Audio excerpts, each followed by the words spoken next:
This is the story of an artist unappreciated in his time. He was a pulp magazine writer. He wrote reams of adventure fiction and horror fiction and boxing fiction, plus thousands of poems.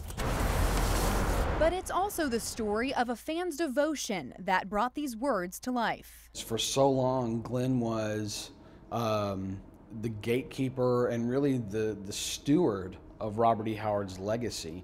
The year 1932, in a dusty West Texas town, Robert E. Howard typed a story about a warrior in the Hyborian Age, a mythic era before the dawn of recorded history. At the time, the stories of Conan were only seen in the pulp magazines that originally printed them. But the stories of swords and sorcerers struck a chord, spawning a whole new genre of literature and pop culture. If you ever played a role-playing game like Dungeons and Dragons, or if you currently play Skyrim on the Xbox, or if you watch Game of Thrones on HBO, those things all have a root in the writings of Robert E. Howard. But most of Howard's work would have been lost to time had it not been for Glenn Lord.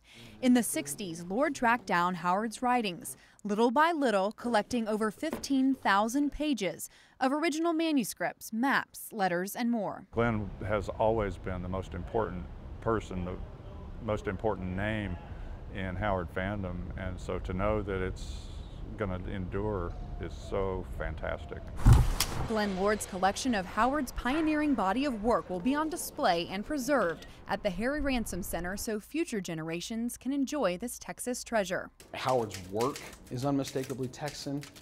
His stories have Texas feel. He wrote about Texas history. He defended Texas. If Howard isn't a Texas writer, then no one is. You might call it the end of an era as the gift rolls in from the biggest fan of all. Angie Bevan, KXAN News. I try to stop by every time I'm down this way. The eaglets had hatched, and so we were hoping to be able to stop and see their little heads pop up. Oh, I see it. Yeah? Did you see it? I see him.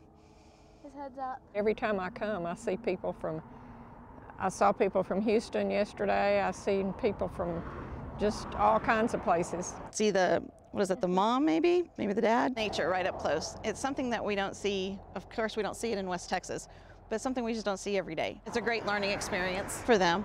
She's hardly moved. I've been here about 30 minutes and she's hardly moved since I've been here. Watching the traffic, watching the nest, make sure nothing's getting them. She's on guard with her eagle eye. Eagle eyes?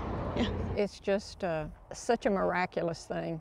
It's just the way God planned the world for animals to propagate, and we get to watch it in person. They're just such regal birds. They're just so awesome. It's one of the symbols of our country, so it's, whenever you see it on a piece of paper, that's just, a symbol. But when you see it out here, it's, I don't know, it's kind of a wow factor. Wow, they really exist.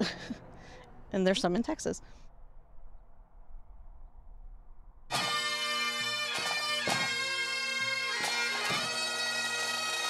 Just like the sun rising, statues and monuments will stoically look over Washington. It's a guarantee like few others. We can never repay our debt to these officers and their families. Unfortunately, there are no guarantees when you head to work as a police officer. Austin's Jaime Padron knew that, yet went to work anyway. He's been gone more than a year now, but Wednesday he could be heard. Jaime D. Padron. And a half-mile away, he could be seen. I'm so proud, just deeply proud of him. His sister could touch him. I've got a frame at home that I think is perfect for it. His brother could see him.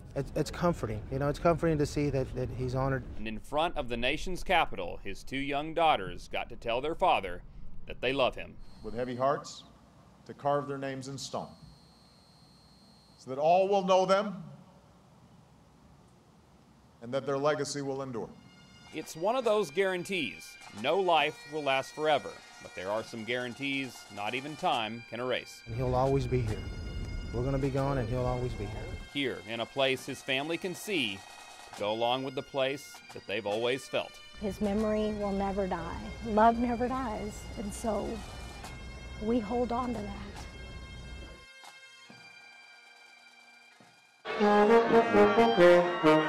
Think of this as the warm-up before the warm-up. Under the hot summer sun, the state champion Dripping Springs Tiger Marching Band knows it's a whole different ballgame than the lights of Friday night. It kind of feels like you're baking. Drum major and senior Mary Godwin says it's the hottest summer band practice she can remember. But really, if you drink enough water, it's not a problem. And the water breaks come every 8 to 10 minutes. White t-shirts help keep them a little cooler. Moving this afternoon practice to later in the evening certainly helps, but at 6:15 in the shade, it's still 106 degrees outside. Just imagine what it feels like out there. Well, it's hot. It's hot for all of us. We all have to get acclimated to the heat. Band director Keith Lancaster says he and the other staff take plenty of water breaks too. And believe it or not, after more than a month of morning and afternoon practices, they haven't had one heat-related illness. We are very proud of our students here. They work really, really hard. They're very dedicated to the program. You have to be the state's 4A champs. 7.5 hours of practice a week for a 4-minute halftime performance. We have a great show this year. Mary isn't trying to rush her senior year. Not being so hot will be great. But she's really looking forward to the fall. Cold practices aren't that great either, but they're so much better than the heat.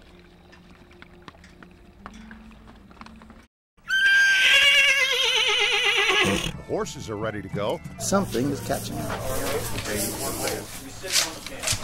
But some of the nights are not quite there. There's that one. You try getting into 80 pounds of chainmail and armor. Alrighty.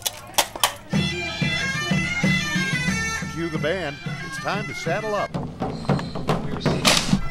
This is Space Explorer Richard Garriott's estate on Lake Austin. The event, Lists on the Lake.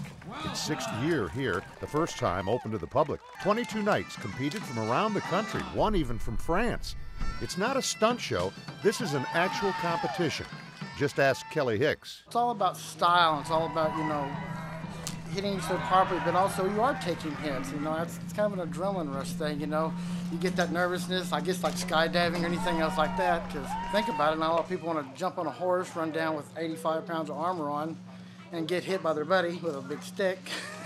So it's pretty adrenaline pumping. The past 3 days included horseback challenges and melees on foot. Lists on the Lake is affiliated with an international group of jousters from 20 countries, the largest jousting group in the world, restoring the splendor, passion, chivalry, and honor of a medieval art. I say that jousting is basically a team event, and it's one team of horse and rider and another team of horse and rider. If you don't have that other horse and rider, and if that other horse and rider are not excellent at what they do, then I won't be able to score points against them. So I want the very best of the best to come and joust with me so that I will learn and have a wonderful experience with them. The event included traditional music, food, arts, and crafts. But let's face it, you come to see the jousting. The horsemanship and all, the armor, the lances breaking and shattering, flying through the air, I thought that was super.